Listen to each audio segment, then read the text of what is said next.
On Christmas Eve in 1945, the Sodder family home in Fayetteville, West Virginia, was consumed by a devastating fire.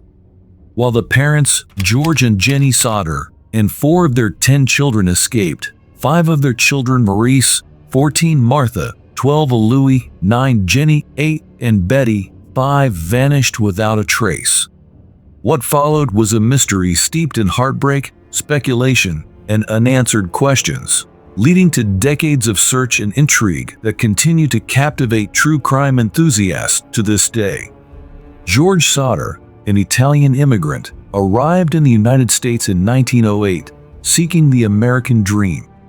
He married Jenny, who was of German descent, and together they raised a large family in Fayetteville.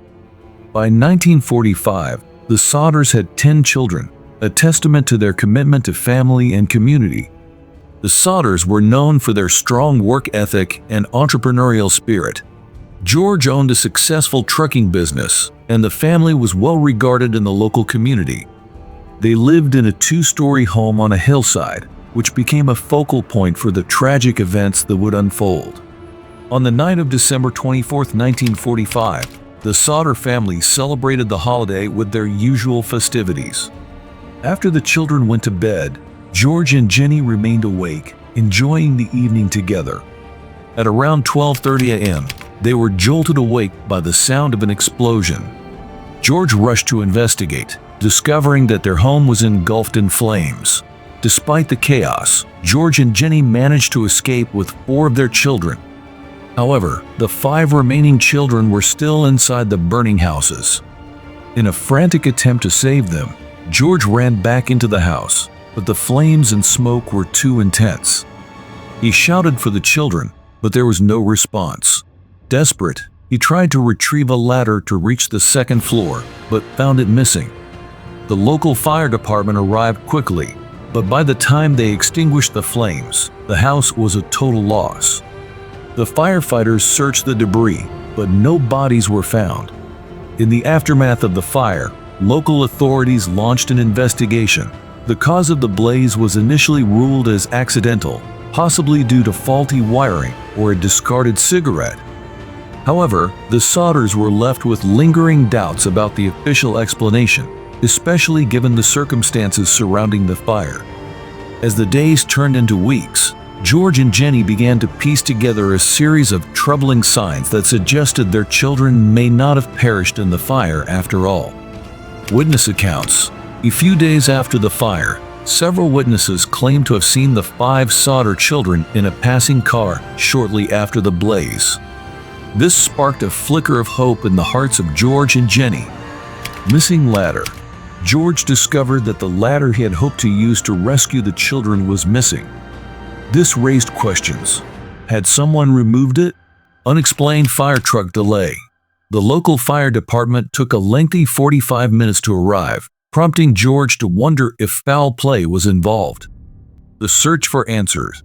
Fueled by their suspicions, the Sodders began an aggressive search for their missing children. They reached out to local law enforcement, but their pleas for a thorough investigation fell on deaf ears. Feeling abandoned by the authorities, they took matters into their own hands. The Sodders embarked on a relentless campaign to uncover the truth. They hired private investigators and placed ads in newspapers, offering a reward for any information regarding their children's whereabouts. The couple traveled across West Virginia and beyond, speaking with anyone who might have seen their children. In an effort to keep the case alive, George and Jenny erected a series of billboards along highways, displaying the children's photographs and pleading for information. The billboards read, "What happened to our children? Help us find them." These billboards captured the public's attention and reignited interest in the case. They also attracted a mix of curious individuals and conspiracy theorists, some of whom offered dubious theories regarding the children's fate. As the Sodders campaign continued, numerous theories emerged regarding the fate of the missing children. Some of the more notable conspiracies included kidnapping. One popular theory suggested that the children had been abducted. Some speculated that the fire had been set deliberately as a cover-up for a kidnapping scheme. Mob involvement. George's outspoken views against the local mafia and organized crime led some to believe that the children were taken as retribution. His business dealings were also scrutinized, raising questions about whether he had made enemies. New identity. Another theory posited that the children had been taken in by a different family and were living under new identities. Possible deaths. A more somber theory suggested that the children may have perished in the fire, but that their bodies were never recovered due to the intensity of the blaze. As the years went by, the Sodders received numerous tips and alleged sightings of their children. Some of these reports came from distant locations, including as far away as Florida and California. One particularly intriguing account came from a woman in a nearby town who claimed to have seen the children being led away from the house on the night of the fire. Another report emerged from a couple who claimed to have encountered children resembling the Sodders in a nearby community. In 1953, a postcard arrived at the Sodder home, purportedly sent by one of the missing children. The card featured a photo of a young man resembling Louis Sodder, along with a message that read, "I'm alive. Don't worry about me." This postcard fueled further speculation, though its authenticity was never confirmed. In the early 1960s, the case gained renewed attention when local media began covering the Sodder family's plight more extensively. The West Virginia State Police re-examined the case, but the investigation yielded no new leads. George and Jenny continued to advocate for their missing children, refusing to let the story fade into obscurity. They often returned to the site of their former home, keeping their hope alive against overwhelming odds. In 1969, George Sodder passed away, leaving Jenny to carry on the search for their children alone. She remained determined to find answers and continued to maintain the billboards until her own death in 1989. Even after her passing, the story of the Sodder children endured, becoming a haunting legend in Fayetteville.